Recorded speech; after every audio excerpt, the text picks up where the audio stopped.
We're excited to release this episode with Janet Ferrer from Hospitality Holdings. David, what was one of your favorite takeaways from this episode? Well, it's great to not only see somebody from my hometown, Doylestown, Pennsylvania, but somebody from hospitality who's succeeding and thriving. So I thought she was a great guest and really enjoyed interviewing her. I agree. It was great to see somebody come from a longtime GM to now CEO of her own company. So very cool to see, but enjoy the episode. Enjoy it. Welcome to the Modern Hotelier, the most engaged hospitality podcast. I'm your host, David Malilly. I'm your co-host, Steve Karen. Steve, who do we have on the program today? Yeah, David, today we have on Janet Ferrer. Janet is the founder and CEO of Hospitality Holdings. As both an on-property leader and corporate director of finance, her 27 years in hospitality lends great insight to her online travel agency, revenue recovery audit systems, and optimization of financial systems within the OTA platforms. Welcome to the show, Janet. Thanks for having me. It's great to be here. Welcome. Hello from Paris. I should say bonjour. All right, great. So we're going to go through a lightning round of questions. We're going to learn a little bit about your background, your career, and then we're going to dive into some industry topics. Sound good? Yep, great. What was the first job you had? I was a newspaper girl in Doylestown, Pennsylvania, David. Yeah, we're going to get into that a lot later. What's something you wish you were better at? Oh my gosh. Not talking so much. Listening more. All right. What's a luxury you cannot live without? A down comforter. What's a place you've never been to that you've most liked to go? Africa, safari. So if you could have a superpower, what superpower would you have? Oh, reading people's minds. That's a good one. All right. If you had your own late night talk show, who would your first guest be? Melinda Gates. Okay. All right. Last one. If you had a time machine, which way are you going, to the future or to the past? And what year are you going to? Believe it or not, the past. I would go to Doylestown, Pennsylvania in the 80s in our neighborhood where it was just fun and happy. And you know, there's all these memes out there about where the lights would come on and that was your time to go home. I mean, we were in the woods, we just played and there was just no stress. And I really loved that time of my life. Good answer. Oh, that's fantastic. So now we're going to learn a little bit more about who you are and what makes you tick. So as you said, you are from Doylestown, Pennsylvania. You and David, I'm sure, could talk for hours about Doylestown. But how did that shape you into who you are today? Yeah, that's a great question. Living in Doylestown is a great place to grow up. It still was a lot of farmland back when I lived there. And my family was very integral to my growing up. My parents, from a very, very early age, instilled several different things in us. First was hard work. I mean, being a newspaper girl, that's probably never heard of at 12 years old, I would get up, I would fold the newspaper, and to this day, I hate ink on my fingers. I hate it. And I'd go on my bike and we'd, my brothers and I did it. And then we'd have to go collecting, which was the worst thing in the world. But ever since then, so 12 years old, I had a job. They also instilled in us a really big spirit to serve. We were volunteering all the time. That's what we did. And we always were giving back to the community. And also a shout out to my mom, Grandma Roro. She brought us on the craziest adventures. We didn't have a ton of money. We went camping all the time. But, in that area, you can go to New York, you could go to Philly, you could go to DC. I mean, we went to every single thing that there was to do. And to this day, and my kids will say, I emulate that. And they're like, Mom's really crazy, but we've done some really cool shit. I'm like, yeah. And that's like, it's great. And that's kind of how moving forward, we never stayed at a hotel ever. And my first job of a hotel, I was like, what is this? But you really have to have that spirit to serve. And I think that's where it really was formed. And doing crazy shit too.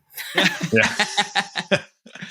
Yeah, I won't go too much into the Doylestown stuff. We could talk about Wawa. We could talk about the Eagles. So we're gonna stick on track. So you graduated from Listen, University of Delaware I did. education. What made you decide to go to the University of Delaware and to study education? Yeah, good question. So actually, I played volleyball for the University of Delaware back when they let short people do it. I was 5'4". In my brochure, it was 5'6".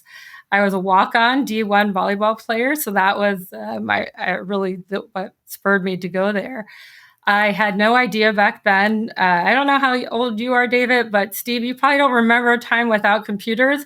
I didn't know Oh, what I do. major I was getting, and I just chose psychology education. So I thought I was going to be a school counselor.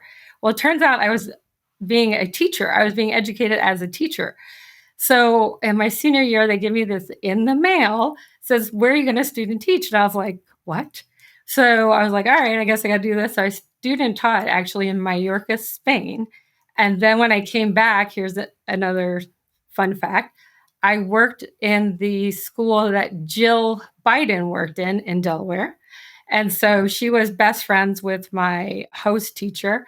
And one day she came in and she was like, hey, there was a bomb in our mailbox. And I'm like, who the heck is this lady? Remember? No TD, no. And so that was interesting. I also drove the Zamboni. That was my college job at the University of Delaware. So yeah, you got all my party tricks right out the gate. So that's how my education. And like I said, when I had my first child, who's 28 now, I needed another job. I had been teaching, but I didn't want to go back to teaching because I wanted to raise my kids. And someone said, "Hey, they just opened up this Courtyard by Marriott. They need desk clerks. You want to come?" I'm like, "All right, let's see what it's at."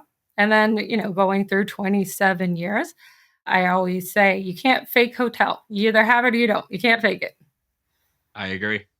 That's great. So another one of your, I don't know if it's a passion, but you have hiked a couple 14ers, which that's something you and I have in common. I know you've done a couple. Do you have one that's on your bucket list that you're looking to check off soon? I don't know that 14er hiking anymore is in my car. The last one I did, I went with our family, my two boys, Matthew and Michael. They were going to do Torreys and Grays. You could do the same one at the same time. So I was like, well, I'm going to go up with Emma, my daughter. We're going to go on the left. You guys go to the right. They went to the wrong right. They almost died on that mountain. And just the day before, we were like, who would be stupid enough to go the wrong way up the mountain? My children. So we make it up the mountain. And then by the time we got down, I was like, I think I'm good. I think I've done 3-ish, maybe. Yeah, 3. Yeah. I had a similar experience. We did one and there was another peak you could cross to go the other one. And I'm like, nah, I got my one for the day. I'm good. I don't need to add another 3 hours onto my hike. So, well, that is great. It was great to get to know you a little bit. Now we're going to dive into your career and how you got to where you are today. So like you mentioned before, you were a long-time GM and property manager for Marriott, TMI, and Aimbridge. What made you really fall in love with the hospitality industry?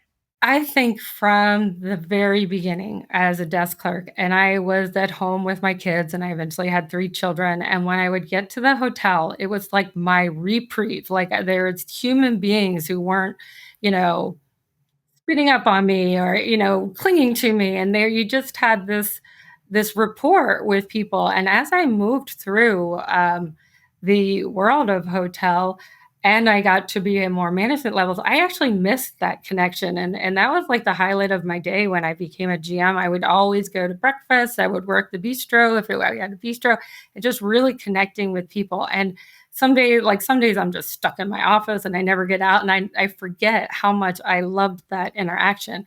And when I did put my career for this business, I went into a little bit of a depression because you don't realize how much social you get with just being at a property and all the people. And you didn't realize how much fulfillment that gave you in doing that. That's great. And so in our research, your dream job is corporate director of finance at Aimbridge. What made that your dream job maybe at the time? Well, I have a background in teaching and I really do love teaching. That I really was very you wanted to learn about hospitality, I wanted to tell you. I had learned everything from the bottom up and I had done it. I was done being a GM. I had worked through what I call the I Am Legend days in Dallas when coronavirus. I was at a Spring Hill Suites that was 12 years past renovation. I mean, the stories I could tell you. Remember, I had to be a better listener, but I was sort of done. I actually made money. I ran the hotel as an Airbnb. I went through things you would never believe, and I was just sort of done. And I was like, I want to do something different, and I have all this knowledge. I'm not a super duper heavy accounting person, but I was a very finance focused general manager. And that started from my roots with Marriott International when they actually created a job for me and I ran 5 hotels accounting and I was in charge of all their financial control audits. And Marriott back in the day, I mean, I'm sure they still are, and you took your financial control audit seriously. You would lose your job if you failed one of those. So I learned everything how to do it the right way. And through the inception of all these franchises, things kind of got diluted. And a lot of people weren't trained the right way to do things. And when I say a lot of people, I'll say 95% of the people. So that was I had all this knowledge. I wanted to give it to the next generation. And my kids were grown. I loved to travel. And it was like an adventure to me. They would get, okay, you're going to Knoxville. I'm like, oh, great. You stay your 10 days there. And I would travel around. I would do so many things when I was there. Like I'd do my job and I would just find things to do after. So it really was, I loved it. I loved every minute of it. I got to meet new people. And generally, people in the hospitality business are pretty nice. And well, I mean, you're transitioning a hotel. So there's some, but I really met some great connections. And I was very sad to leave that job. I believe it. I believe it. So this is one thing I'm really excited to hear more about. How did you, I guess, come up with the inception of H2 OTA Revenue Recovery? Well, the name is kind of weird. The name was Hospitality Holdings at first, and it still is. That's our official name. Sure. And then everyone thought we were like an ownership group. So I had to kind of change it. So we would call it H2. And then I was like, what about H2O? So that's how that came H2O Revenue Recovery. Okay. Yeah. So I have always been very attuned to finances. And through the years, the OTAs changed dramatically. There was a time when you would be on property and they'd be like, oh, here's all the money you forgot to collect. And you'd get this bonus check every month. And then slowly the virtual credit cards came into play. And it really was about the coronavirus time where everybody's looking for money. And I was like, what about that check that Expedia used to give us? Where is that? And they're like, oh, you don't get that check anymore. We do virtual credit cards. And in my head, I was like, nah, we're still the same staff. We're still the same kind of people. I'm sure we're missing money. And I know I shouldn't say this out loud, but my hobby was doing Expedia audits. Like that's what I would do at night. I would just scour Expedia and I'm like, I know there's money here. I know there is. And so I started finding little stuff and then I just really, really dug deep and I found the way. I found how to do it. And I told my management property, all right, give me access. I'm going to find you money. And it was just a passion of mine. I did it for free. And then Ambridge came along and they took over my property and it was like in October, maybe September, our boss, our regional was like, hey, we're short money. Everyone can serve money, blah, blah, blah. I said, if you can make people's Expedia access, I'll find money. And he's skeptical. And I'm like, no, I will. I promise. And in that first, I found $1 million. $1 million. And I would stay after work. I would call the desk. And so then I was doing all of this in a large portfolio, found a lot of money, and they hired a company and paid them 20% to do what I just did. And the very next day, I had an LLC. And and at that point, when I was going to actually charge people to use my services, that's when I really was fine-tuned into what I was doing. That's amazing. Yeah, I mean, you covered kind of our next two questions, but one thing I'll just add in there before we get into some more, remember? No, but it's funny you said, because when I was GM of a small property, I don't want to name the company, but anyway, it was not Expedia. It was another big OTA, very similar. I ended up becoming very, very friendly with a woman who was based out of a central location. So she would give me all the bookings so that I would know, because they would short me, they would change stays, they would, and that company, when they first started, they would do within cutoffs, they would do name changes. So they would still hold on to so they would just book fake reservations so they could change it during the cutoff period and it went from, I'd work the front desk. It was a very small hotel. And I go, what are they doing? They're sending in, John Smith is now Mary Jones. Like, how is that possible? Like, so anyway, that's a pretty cool story. Like it. That's great. So can you get, just for those that might not be familiar with Hospitality Holdings, like what is it that, kind of the array of things that you all do? Yeah. So once I took that leap and, started the company, we then ventured into Booking.com was our next. There's 3 OTAs, really. It's Expedia, Booking, and Priceline. That's it. Anyone else is a shell company for one of those 3. So then we were doing Expedia and Booking, and then I was in my head, I was like, we needed to get Priceline. We need to get Agoda. We need to get Priceline. I knew that was a goal, but we had a few customers, some of my for my colleagues and former bosses, they took a chance on me, and that was great. And so we were concentrating on that. What the other company that was my former franchise company employed, was they gave the properties a booking number. That was it. That's all they gave them. And I said, you're still not getting money posted. I 100% know that. I mean, it's coronavirus time. I'm working desk, GMs are cleaning rooms. There's no way they have 8 hours in the day. So it's like, we're going to do one better. We're going to give them a booking number. We're going to give them a credit card number and the amount to charge. Well, our first smaller portfolio, get that all done. And even leading them directly to the water, it still didn't get posted. And the way virtual credit cards work is they'll expire after a time. So I was like, you know what? We need to do 2 better. We need to charge a credit card. So that's when I started diving into the world of being a credit card merchant. And that's a whole world that you don't know about, that it's an entirely different thing that I've never learned real quickly about it, because the more you charge, the more they add. It's like getting a credit application.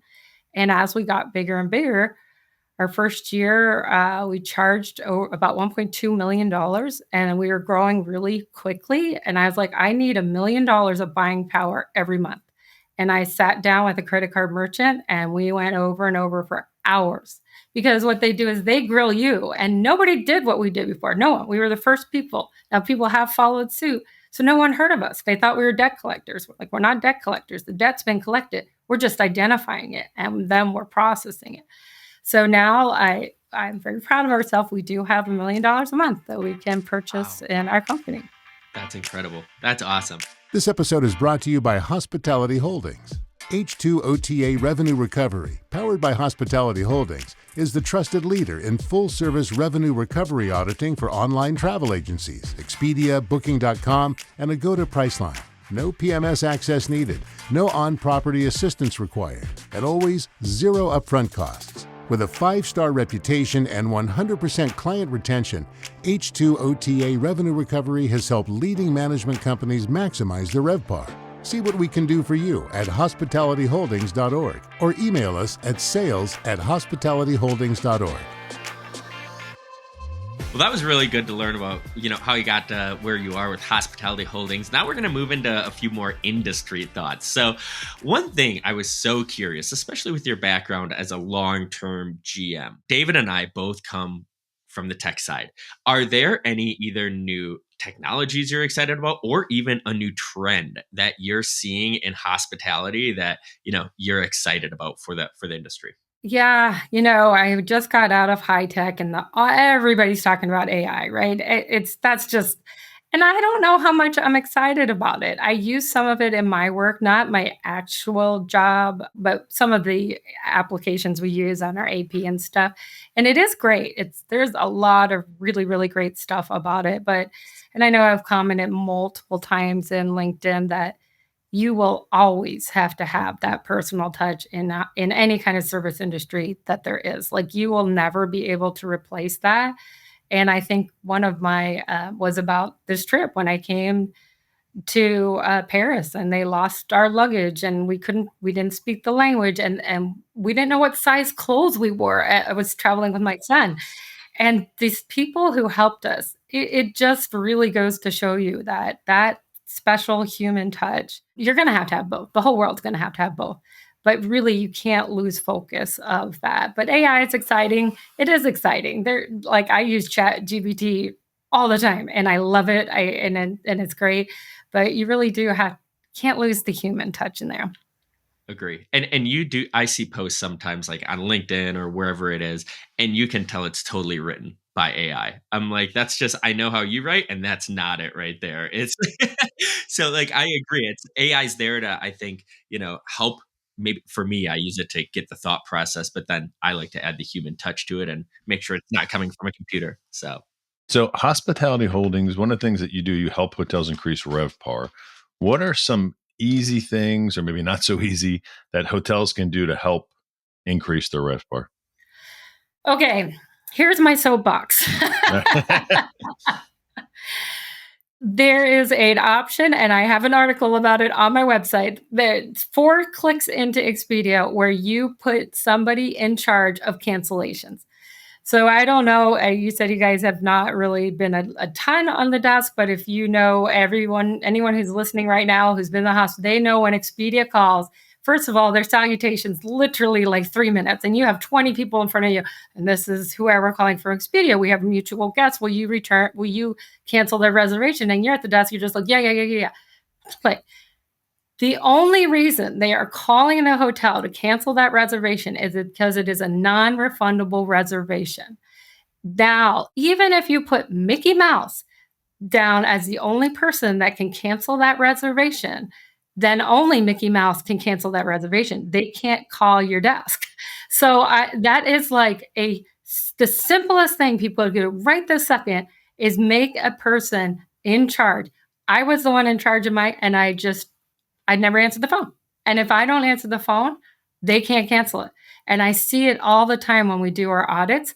Because it will say canceled and it will have $0. And the only reason that is because everybody will understand what I'm saying is they didn't have that one person and it's just 4 clicks in. But that's how they kind of get you, because it's a lot of work to figure out how to be really precise on all these things. That's great advice. Now, say you do pick up the phone, right?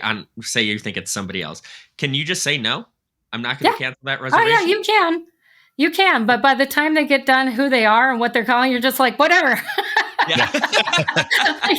I got Miss Jane Doe who is really mad at me right now because she wants the Eiffel Tower view and I can't give it to her. I've met owners who are very good and very proactive at training. But the turnover at the desk, all the turnover is so high to reach all the touch points that you really need. The main thing you're doing is taking care of the guests. That's like a side note 3 times, like, oh yeah, if Expedia calls, say no, because they give you the subs. And obviously there are occasions where you would want to be generous and gracious. I did have a little conversation with a client recently, and I was like, if you're going to refund non-refundable reservations, why even have them? Right. It's fair. That's fair. Well, this is something I'm excited to hear about. As you went on your entrepreneurial journey from hotels to now owning your own company, what have been some of, I guess, the high moments, and what have been some of the biggest obstacles that you faced? Well, before I quit my career, we did have a lot of obstacles, and most of them were about the credit card merchant stuff. And it was because anytime you would go over, I think the limit was 39,000, you'd get another set of questions, and then you'd have to answer them. And then, and I would be like, okay, we're not going to have a company anymore. And I would just give up in my head. Like I was still in my full-time job, and it was like, oh, this is just a side thing. And then I was like, all right, we're going to work through it. Then it would come up again. I'd be like, oh, I'm done. I'm not. And so working through issues and not giving up, that was the biggest thing. And when you go out on your own, you got to get over rejection like immediately. And I'm very, very competitive. And when I'm like, but why don't you want my company? There's no brainer. It costs. There's no money, no upfront money. But you got to get over that. That was something that I had to in my brain. I remember the first time I went to a hotel, and I was like, hi, I'm Janet, and this is my company. And I couldn't even get the words out of my mouth because I was like, what am I doing? And now, I'm not kidding you, I went to the Ritz-Carlton down the street in Paris. I'm like, hi, I'm Janet. This is my company. I got my marketing in French, and I got over that. And that was the biggest thing that I had to get over, is getting out there, like posting on LinkedIn.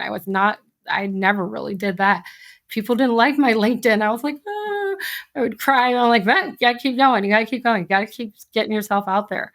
Some of the other great things is there's people that have helped me that I don't know from anyone. Like and they would just be so kind and mentoring. And, Nick, who got me on this program, he spent, I think, like an hour with me giving me suggestions.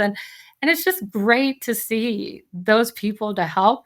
But, there's always the flip side of that. There's people who, I think in the hospitality world, we're all very trusting people, but there's people out there who might take advantage of things. And I think the other thing that was really hard for me is, I think the buck stops with me, with everything. Like, I'm responsible for my staff.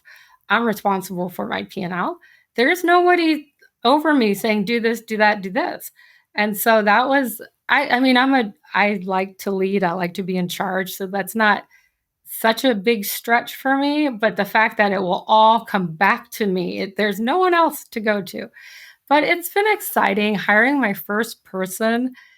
That was crazy to me. I was like, you're working for my company. That's kind of crazy. And then, we have an auditing team, and I have other manager people and a tech team, and it's just been great. So how many employees is Hospitality Holdings up to these days? We have 16 right now. Awesome. Yeah. Congratulations.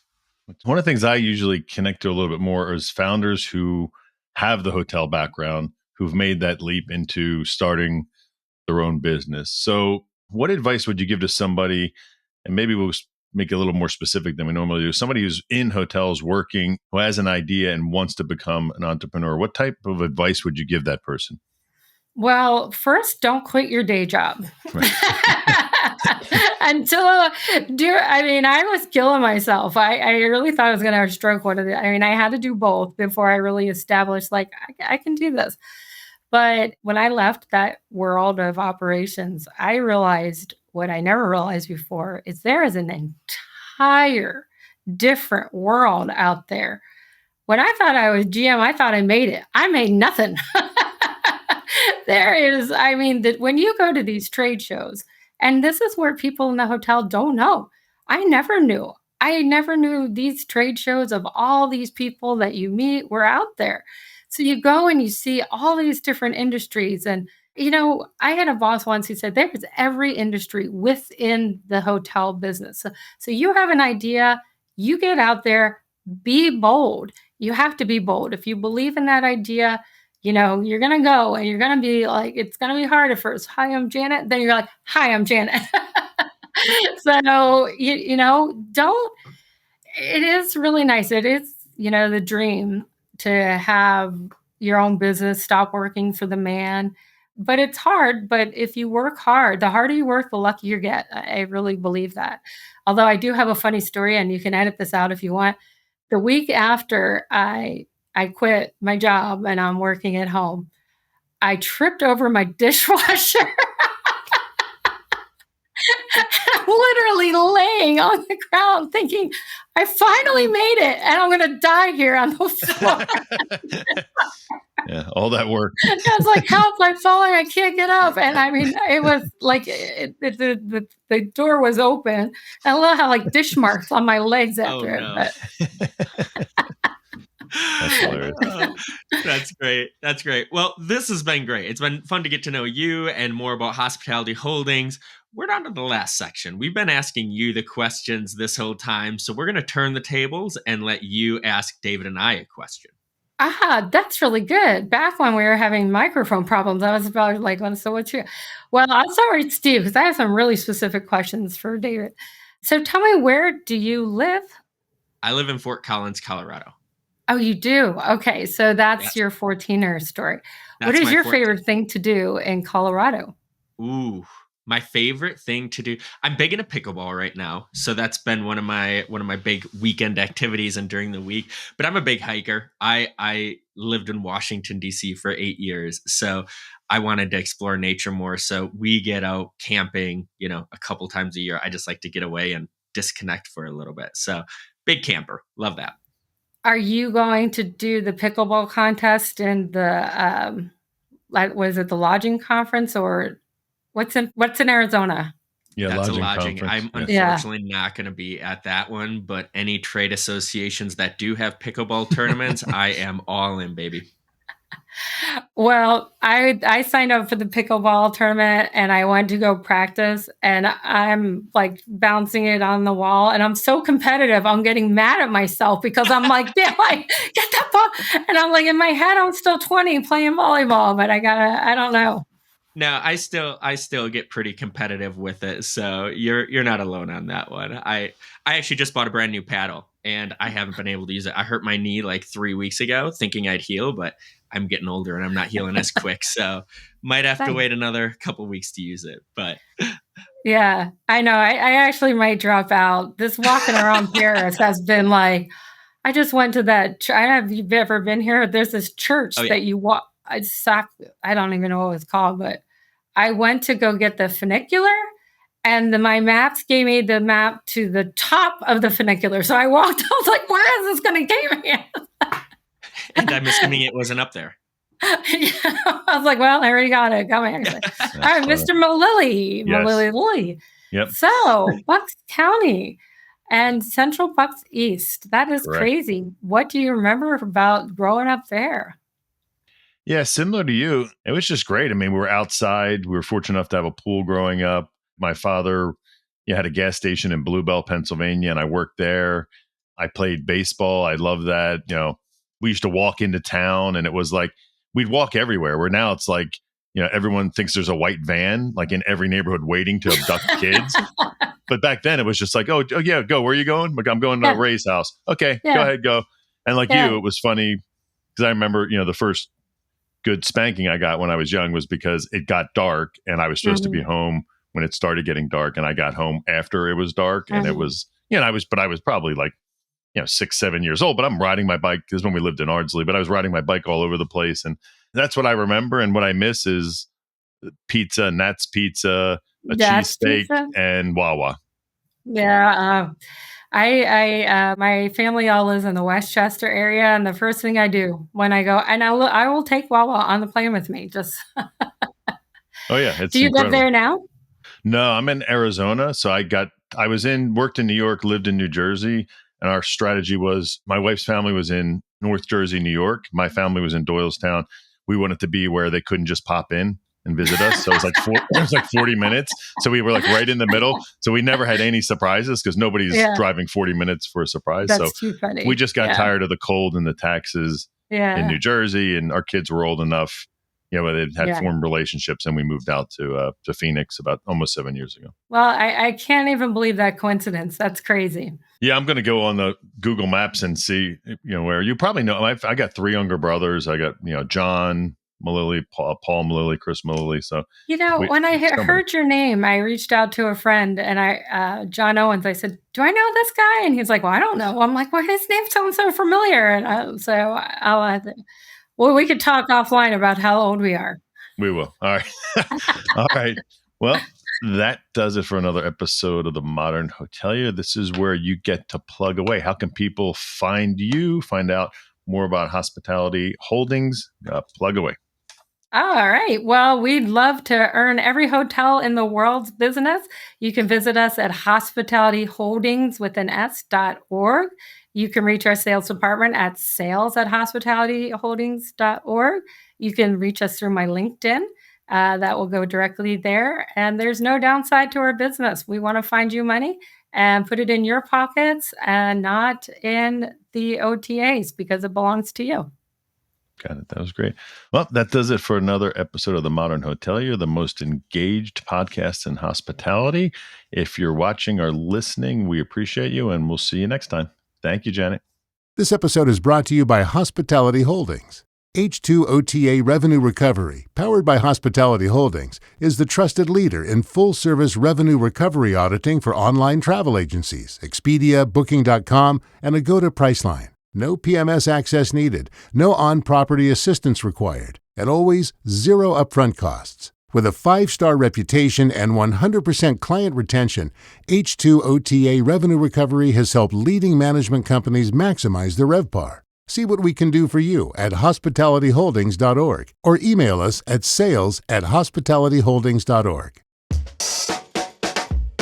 You made it to the end of The Modern Hotelier. Thanks for listening. The Modern Hotelier is produced by Make More Media. Make sure to like and subscribe if you're listening on YouTube, or subscribe wherever you get your podcasts. If you know a guest or sponsor that would be a good fit, feel free to email us at hello@themodernhotelier.com. If you'd like to get some Modern Hotelier merch, click the merch button on modernhotelier.com or click the link below. Thanks and have a great day.